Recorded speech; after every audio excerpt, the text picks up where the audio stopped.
Shalom jemaat BCS dimanapun kita berada. Mari kita luangkan waktu sejenak untuk merenungkan firman Tuhan pada hari ini. Shalom, selamat pagi Bapak Ibu yang dikasihi oleh Tuhan. Hari ini kita akan merenungi firman Tuhan yang diambil dari 1 Yohanes 1 ayatnya yang ke-7. Tetapi jika kita hidup di dalam terang sama seperti Dia ada di dalam terang, maka kita beroleh persekutuan seorang dengan yang lain, dan darah Yesus anaknya itu menyucikan kita daripada segala dosa. Bapak Ibu yang dikasihi dalam Kristus, dunia modern sering sekali memandang iman hanya sebatas identitas. Agama itu apa yang tertulis di KTP, atau aktivitas apa yang dilakukan pada hari Minggu. Tapi hari ini Bapak Ibu firman Tuhan mengingatkan kita, iman Kristen bukan sekedar label. Menjadi pengikut Kristus berarti hidup dalam terangnya, dengan ketaatan yang nyata. Ayat yang kita baca tadi, 1 Yohanes 1 ayat 7 menegaskan bahwa hidup dalam terang menghasilkan dua hal. Yang pertama adalah persekutuan yang sejati dengan sesama orang percaya. Yang kedua adalah penyucian dari dosa oleh darah Kristus. Artinya, murid sejati bukanlah mereka yang sekedar tahu kebenaran, tetapi mereka yang berjalan dalam terang Kristus, mengalami kuasa salib, dan hidup dalam ketaatan. Bapak Ibu, kita percaya bahwa hanya oleh kasih karunia kita diselamatkan. Namun, kasih karunia itu bukan alasan untuk kita bisa hidup seenaknya. Kasih karunia yang sejati melahirkan ketaatan. Mengikuti Yesus berarti kita menyangkal diri, mengikul salib, dan berjalan di jalannya. Kristus adalah terang sejati Bapak Ibu.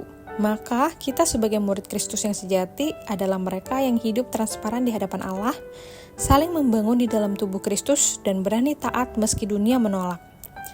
Saat ini mari kita jujur Bapak Ibu, ketaatan memang bukanlah hal yang mudah.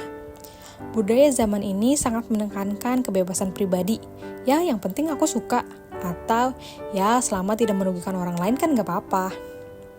Tapi Alkitab berkata, kebebasan sejati hanya ditemukan di dalam ketaatan kepada Kristus. Hidup tanpa ketaatan bukanlah kebebasan, melainkan perbudakan dosa. Justru ketika kita taat, kita sungguh merdeka karena kita berjalan sesuai dengan rancangan Allah. Selain itu, hidup dalam terang berarti kita berani jujur terhadap dosa kita. Dunia mendorong kita untuk menutupinya, tampil baik di luar, tapi hancur di dalam. Namun di hadapan Kristus, kita dipanggil untuk datang dengan keterbukaan hati, karena darahnya sanggup menyucikan kita. Murid sejati bukanlah orang yang sempurna, melainkan mereka yang mau terus dibentuk, dikoreksi, dan diperbarui oleh kasih karunia. Ketaatan inilah yang melahirkan sebuah lagu sederhana namun dalam, yang diberi judul Trust and Obey. Pada akhir abad ke-19, seorang penginjil bernama D.L. Moody mengadakan kebaktian di Amerika. Dalam satu pertemuan, ada seorang pemuda baru bertobat berdiri dan berkata dengan jujur, "Saya belum mengerti banyak tentang iman Kristen, tapi saya tahu satu hal, saya harus percaya dan taat kepada Yesus." Perkataan sederhana itu menyentuh hati seorang musisi bernama Daniel Towner. Ia mencatat kalimat itu dan menyerahkannya kepada temannya, yang kemudian menuliskan lirik lagu Trust and obey, for there's no other way to be happy in Jesus, but to trust and obey. Dari mulut seorang pemuda yang polos, lahirlah lagu yang hingga kini mengingatkan kita, murid sejati hidupnya ditandai dengan percaya dan taat. Bapak Ibu, di tengah kehidupan kota yang mungkin sibuk, penuh dengan tekanan, mudah sekali iman kita berhenti di teori. Kita tahu banyak, tapi kita tidak selalu taat. Kita tahu harus jujur, tapi kita mudah sekali kompromi dengan kebohongan. Kita tahu kita harus mengasihi, tapi kita lebih sibuk dengan diri sendiri. Bahkan kita tahu kita harus mencari kerajaan Allah terlebih dahulu, tapi pekerjaan sering sekali jadi ilah-ilah kecil kita. Hidup dalam terang berarti membawa semua aspek kehidupan kita ke hadapan Tuhan. Pekerjaan, keluarga, relasi, bahkan keputusan-keputusan kecil sehari-hari kita. Apakah kita berani jujur dalam pekerjaan meski rugi secara materi? Apakah kita tetap mengasihi walaupun kita tahu kita sering disakiti?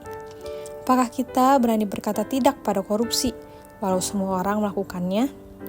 Disinilah kita diuji Bapak Ibu. Apakah kita murid sejati yang sungguh percaya dan taat? Atau hanya pengikut di permukaan saja? Bapak Ibu, mari kita meneladani pemuda sederhana itu. Murid sejati bukan yang paling tahu banyak, melainkan mereka yang berjalan setiap hari dengan iman yang berkata, Tuhan, aku percaya dan aku mau taat. Biarlah hari ini kita bukan dikenal sebagai hanya orang biasa, tapi kita mulai dikenal sebagai murid Kristus yang sejati, yang hidup di dalam terang, saling membangun, dan taat kepada Sang Juru Selamat. Mari kita berdoa.